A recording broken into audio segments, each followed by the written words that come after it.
YouTube, what the creepy church thing is going on? What the crap's going on? I didn't say that in my last video, and man, did I catch some flack. Do you think Patchy's grave is out here somewhere? That's right, Patchy doesn't die. He comes back as Vlad von Karstein. So let's go on and check out the armies we're going to be looking at here. This is going to be a Wood Elves versus Empire match, and this was submitted by Iru Robin, who sent me some replays before. He seems to be consistently a competitive player on the leaderboard from what I've seen. And, you know, and leaderboards aren't perfect, that's right, but I mean, he's consistently ranked up there, so obviously he's playing some competitive games up there with the other folks who are trying to do the same. These units look awesome. The Wood Elves have some really cool looking units in their roster. He's using a unit that you don't see a whole lot of, which is Deepwood Scouts. And this is an interesting army too. The Empire player had a let's pause it and talk about this for just a second, because I don't want to miss some of the key things here. So the Empire player had an ambush setup that was pretty clever in the sense that they had a Jade Wizard for healing Karl Franz, who's out here up front to do damage, and he does a lot of damage. And then you've got the Light Wizard hidden right here on the edge of these woods with a more inviting, like, hey, if you're an elf, why don't you just come forward right through here and start using your archers to shoot up my Flagellants, who are very weak to this. So the Empire has this little, you know, ambush setup. They've got some Royal Orc Griffites back here. The Jade Wizard sits back here. Now, of course, it's up in the air where it can be mobile. And then you also have this Light Wizard who's just like Mr. Sneaky Sneaky.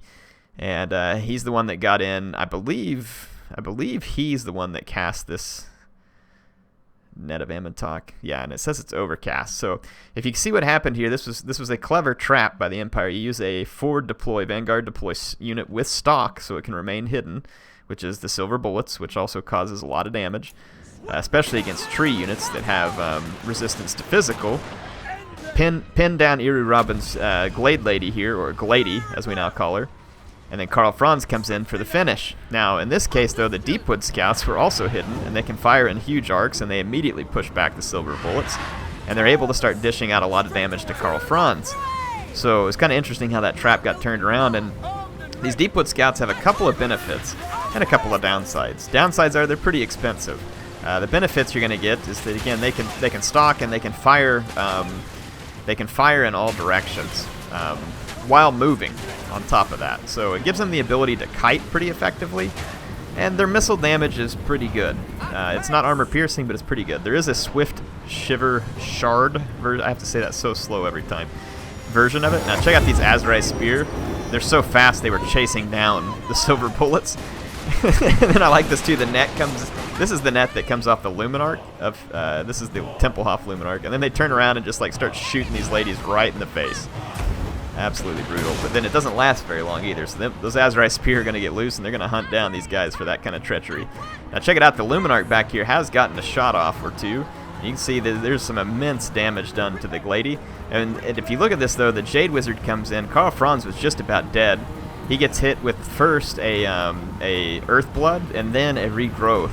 So now all of a sudden Karl Franz is right back in this fight because of all the healing. So again, this Empire army is meant to catch people off guard and take advantage of that to make it extremely hard to kill Karl. And they would be pretty successful at making it hard to kill Karl. So these two units of War Dancers with Azrai Spear, I like this because the Elf army is only got one Wild Rider, and the Azrai Spear are so fast, and they have armor piercing, and they have anti-large, which makes them a pretty useful unit. Now, they're vulnerable to missiles, and you can see the Templehof Luminarch just took a shot at some of them, which I don't think was the best idea. Now, look, the Elves have a nice counter with that Arrows of Kurnos to the Templehof Luminarch, because they can shoot from a long ways as well, and it causes a lot of damage to Luminarchs. But the Luminarch also causes a lot of damage. And it's going to take a shot at the dragon here, and it's going to hit. And Iru Robin's pretty fortunate here. He's taken a couple of hits. Now, he has his own Lore of Life spell singer, so he's able to do some healing. But, I mean, still, he's taking some brutal hits. Now, the Flagellants here against the Elves kind of makes sense. They're high damage against units that don't have much armor, which that's pretty much the Elves. And they're unbreakable, so you don't have to worry about supporting their morale. They are weak to missiles.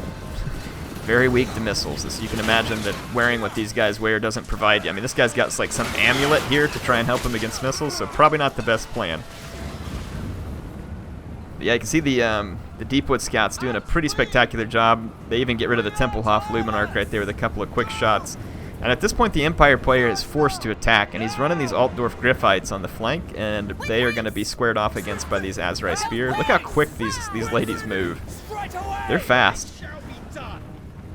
And they can do some serious damage in an anti-cav fight, too.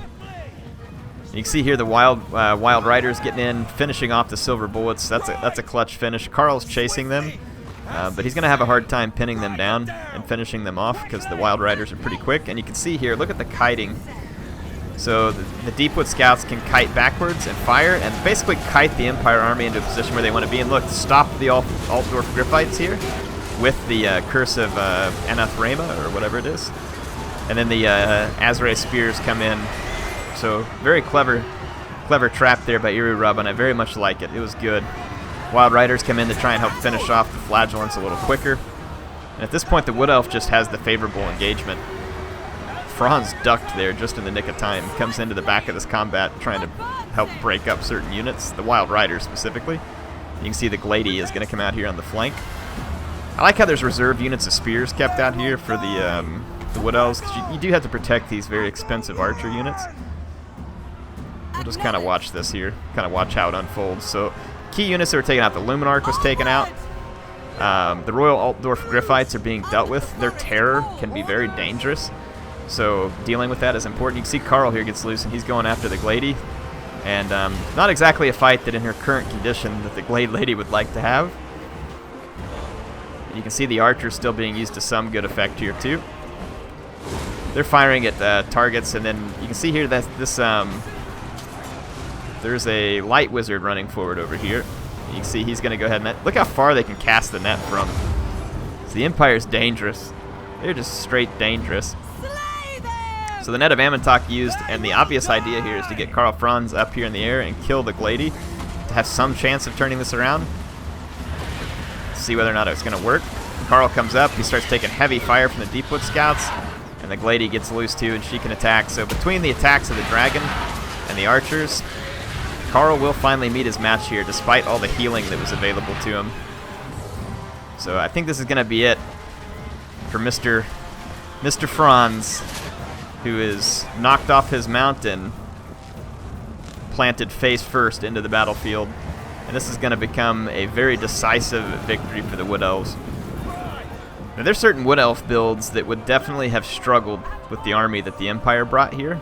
Certain ones. And again, it depends on how it's used, the hands of each player, all that kind of stuff. But kudos to Irurubban here, because there were some dangerous situations he stepped into there, like getting his Lord caught early there with the Luminarch, with Karl Franz, with the Silver Bullets, all in play there. So think about how like just a couple of key things that went in a different direction would have led to Irurubban's general dying extremely early and leaving him quite vulnerable to all the things that Karl Franz, like all the pain that he can put him through. But again, I kind of like this pick here. The Azrai Spear give him a little bit of extra defense against large and speed.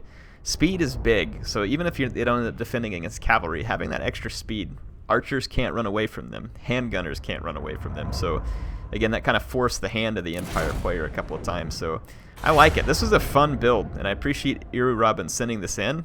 It was interesting to see, and I like how it stacked up against what, in my opinion, this was a pretty clever Empire army. Karl Franz gets the healing. You get the double net between the Light Wizard and the Luminarch, and a couple of well-placed shots. Boom, Lord's gone, and the Handgunners are there to help make that finish faster too. So again, there's some risk to it because it has this low armor infantry in the center. I get that, but Terror, Luminarch, magical Handgunners, and nets and healing, all that put together, and then you have the armor-piercing damage that Franz deals when he's up on. Well, I think he deals it all the time. Maybe I could be wrong though. Let's go look. I can't remember. I think he deals armor-piercing damage all the time. Now that I'm saying it, I better go verify. Yeah, Franzi deals the armor-piercing damage regardless of his mount. Some folks get the armor-piercing damage as a result of the mount. But yeah, he deals it everywhere. But anyway, hope y'all enjoyed this one. Appreciate Irurubban sending it in. Appreciate MSI for sponsoring the build I'm recording on, and their help is, like I said, it's appreciated. Thank you, my awesome viewers. Folks, I hope you know how humbling and how exciting it is to have such great support. That folks who view my videos, they're leaving comments, they're helping me out that way, and you make this fun for me every day. And it's very humbling to see that I'm actually extremely close to rolling over 200,000 subscribers. When I first came onto YouTube, I was just going to be excited if I ever got 100 views on one video, because I thought it was so neat back in the day what Prince of Macedon was doing with Total War. And I was like, man, I wish I could do something like that. That's really neat. And I wouldn't be here if it weren't for all of you, and I appreciate it. And not trying to get overly mushy or take too much time here. Just want to make sure you all know thank you. HeirofCarthage signing out for now. I'll see you again soon.